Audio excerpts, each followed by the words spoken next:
Bien, vamos a completar la proyección que nos había quedado pendiente del día martes.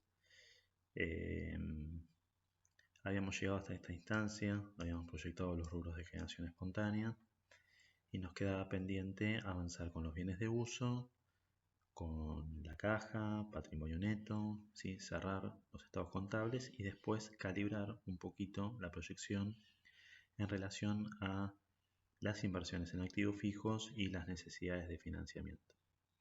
Entonces lo voy a ir haciendo paulatinamente. Vamos a empezar con los bienes de uso. Para proyectar los bienes de uso, fíjense que tenemos las depreciaciones por un lado y las compras-ventas por otro.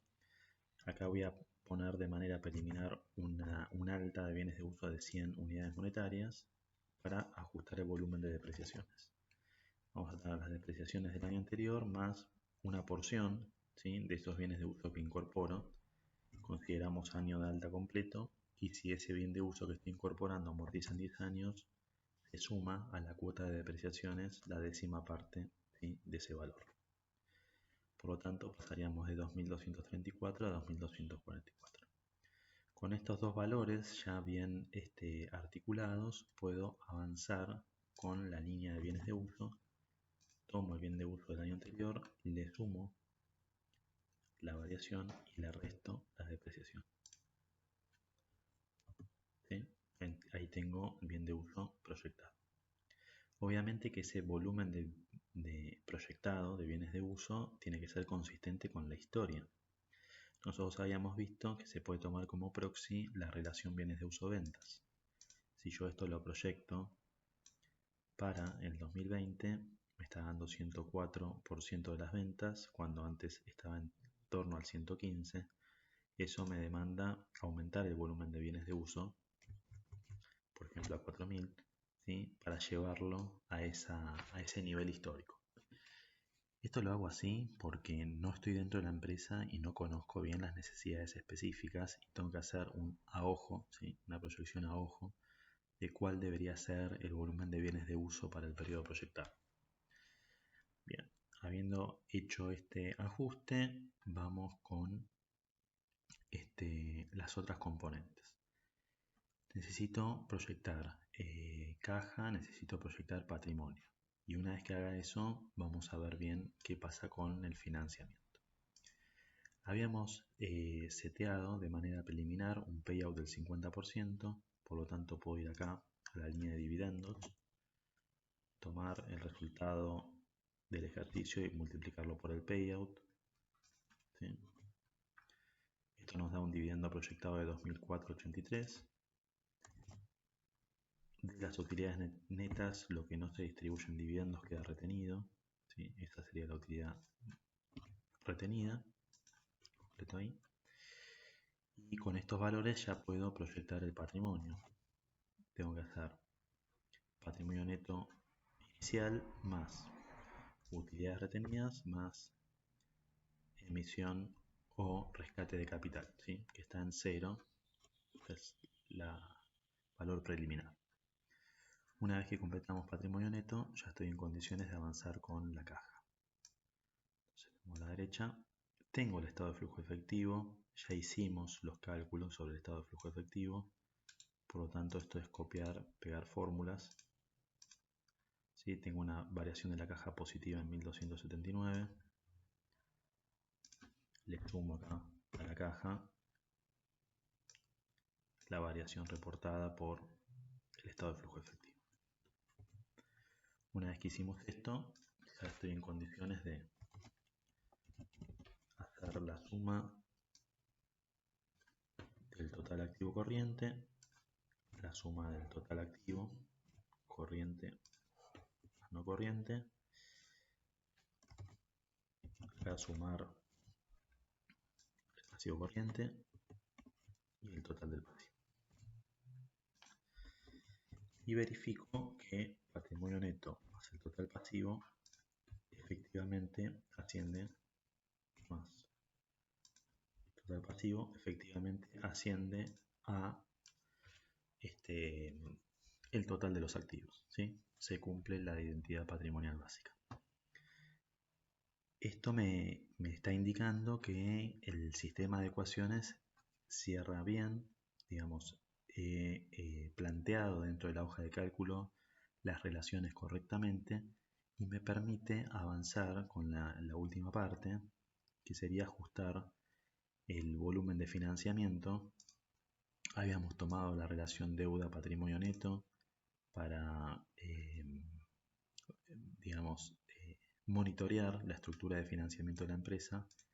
Fíjense que giraba en torno a 0,65, o sea, 65 centavos de deuda por cada peso de equity, y así como está planteada la proyección, la empresa, digamos, reduce la carga de la deuda dentro de la estructura de financiamiento. ¿Sí? ¿Por qué? Porque pasamos de 65 centavos de deuda por cada peso de equity a 60 centavos de deuda por cada peso de equity. Como incorporamos activo fijo, fíjense, yo acá subo, por ejemplo, deuda de largo plazo, deuda financiera, subo en 2000, ¿sí? Me paso un poquito, vamos a poner 500, ahí estamos, ¿sí? Estamos más o menos en torno a la relación deuda-equity registrada por la empresa en años anteriores. Entonces, esta sería una proyección más o menos consistente, ¿sí? Estoy manteniendo proporciones que son lógicas respecto de lo que venía registrando la empresa en años anteriores.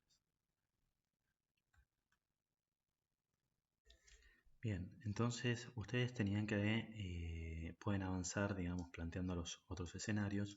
Yo lo que les quiero mostrar ahora es cómo utilizar estas proyecciones para abordar un análisis sobre alguna de las variables que nos interesa. Por ejemplo, cuando hablábamos de capital de trabajo, yo les comentaba que mantener niveles elevados de capital de trabajo disminuían el riesgo para la empresa, porque la empresa estaba en condiciones de reaccionar ante un aumento repentino de la demanda, pero eso traía como contrapartida, si bien tenemos un menor riesgo, íbamos a tener una menor rentabilidad.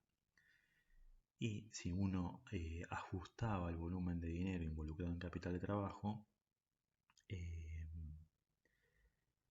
ajustaba hacia abajo, ¿no? El volumen de dinero involucrado en capital de trabajo, uno se mantenía, o sea, mantenía las operaciones con un menor capital invertido, aumentaba la rentabilidad, pero ese aumento en la rentabilidad tenía como contrapartida una mayor exposición al riesgo. ¿Por qué? Porque al operar más justo con el capital de trabajo, la empresa tiene menos capacidad de reacción ante cambios en la demanda de sus productos o servicios.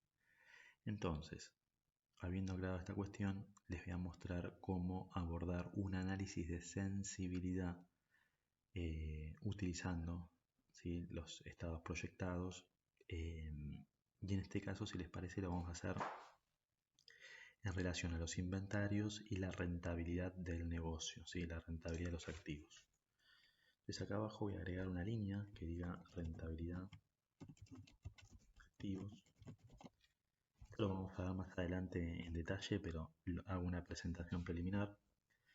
La rentabilidad de los activos básicamente consiste en comparar, se calcula comparando la rentabilidad operativa, es decir, tomo el RAI, que es un flujo operativo, y lo multiplico por 1 menos la tasa de impuestos. La tasa de impuestos es del 35%. ¿Por qué por 1 menos la tasa de impuestos?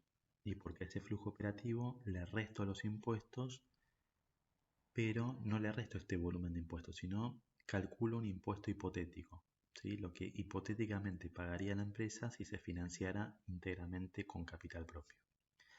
De esta manera aíslo la capacidad de generación de flujo de fondo de los activos y la hago independiente de cómo se financia. ¿Por qué? Porque si la empresa toma deuda, va a pagar intereses. Y si paga intereses, esos son deducibles de la base imponible de impuesto a las ganancias y por lo tanto va a terminar pagando menos impuestos. Para no involucrar la estructura de financiamiento en el análisis de la rentabilidad de los activos, lo que hacemos es multiplicar el RAI por 1 menos la tasa de impuestos y de esa manera le descontamos lo que se conoce como un impuesto hipotético. ¿sí? Lo que hipotéticamente pagaría la empresa se financiará íntegramente con capital propio. Entonces, comparo ese flujo operativo neto de impuestos con el volumen total de activos, ¿sí? Este sería el total de activos. Me da un 15,46%. Para el 2019 me da un 15,43%. Y así como está proyectado los estados contables para el 2020, me da una caída, ¿sí?, a 14,61%.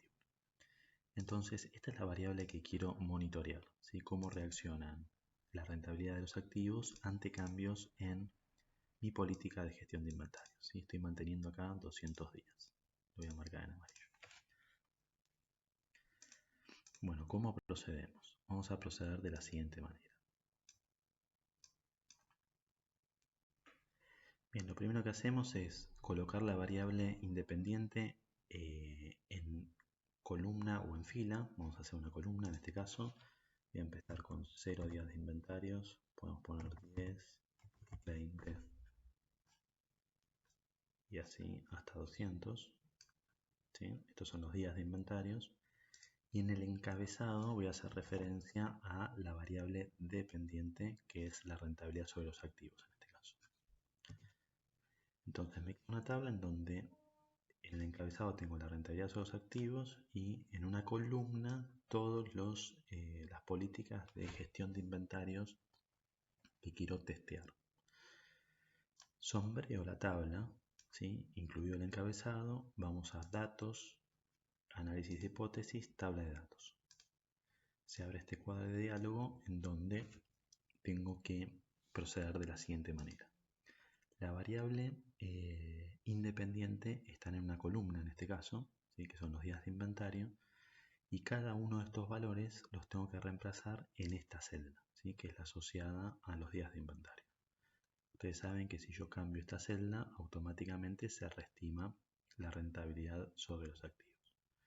Entonces le doy a aceptar y fíjense lo que ocurre. El Excel me estima rentabilidad sobre los activos para las distintas políticas que estoy evaluando de gestión de inventarios. Estamos acá, en 200 días. ¿Sí? Si yo en vez de 200, que me reporta una rentabilidad sobre los activos de 14,61, manejo, no sé, 50 días, ¿sí?, voy a elevar el retorno sobre los activos al 15,03%. Entonces, de esta manera estoy haciendo un análisis de sensibilidad sobre específicamente cómo impactan las políticas de gestión de inventarios sobre la rentabilidad del negocio. Bien, podría también estar interesado en hacer análisis de sensibilidad con dos variables, ¿sí? Puede ser, por ejemplo, inventarios y margen bruto de ganancias, o como está representado en la tabla de supuestos, costo de mercaderías vendidas como porcentaje de las ventas.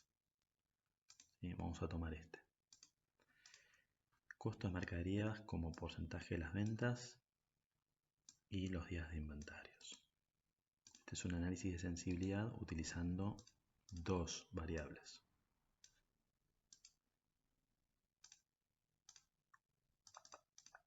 Ahí estamos. Entonces acá pongo análisis de sensibilidad, una variable. Esto es días de inventario versus rentabilidad sobre los activos. Y acá vamos a hacer dos variables. Análisis de sensibilidad, dos variables. Días de inventario, CMB en relación a las ventas versus ROA. Bueno, acá en columna estoy reportando los días de inventarios. A ver, vamos a poner el texto así. Estos son los días de inventarios.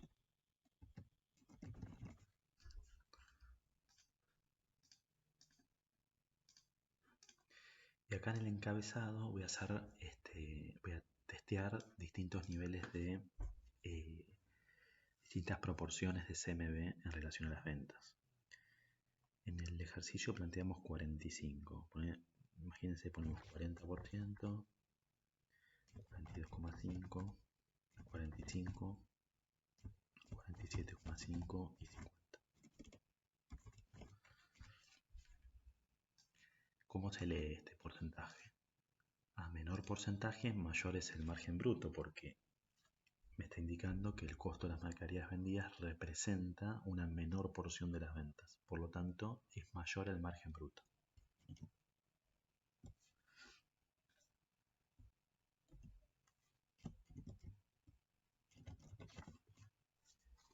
Y a mayor el porcentaje, tengo menor margen bruto, ¿sí?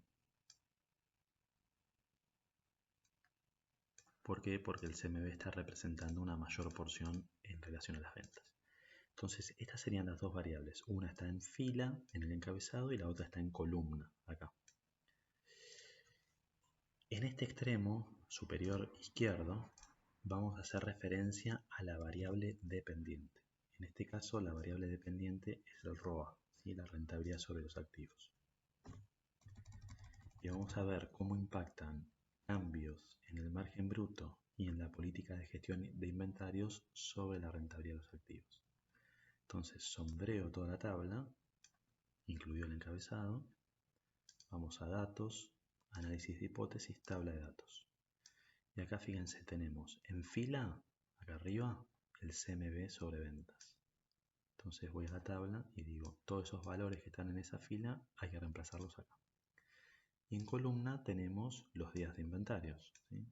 Son los días de inventarios. Entonces esos valores hay que reemplazarlos acá. Y lo que va a hacer el Excel es ir reemplazando y tomando este valor y pegándolo en la tabla. Entonces ahí tenemos las distintas combinaciones.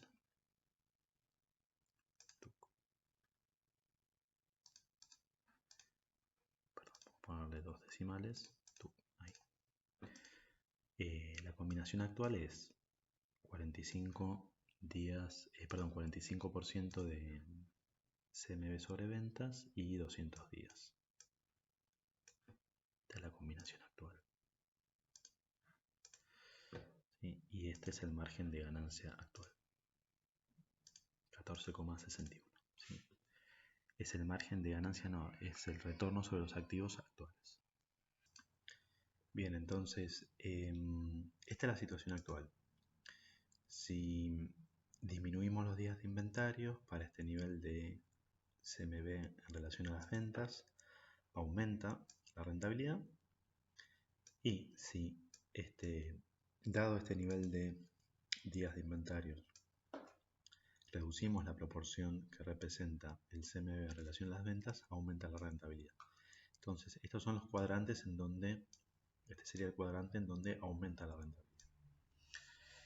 Y hacia el otro lado, obviamente compite, en primer lugar, un aumento de el CMB en relación a las ventas con la disminución de los días de inventario, ¿sí? Pero vemos que es más fuerte, ¿sí?, el impacto que tiene esta caída de 2,5 puntos en el margen bruto sobre la contribución que puede hacer una disminución de los días de inventarios sobre la rentabilidad sobre los activos. Bueno, así hacemos el análisis de sensibilidad para una variable o para dos variables. Después vamos a continuar con estas herramientas, ¿sí?, analizando otros casos específicos.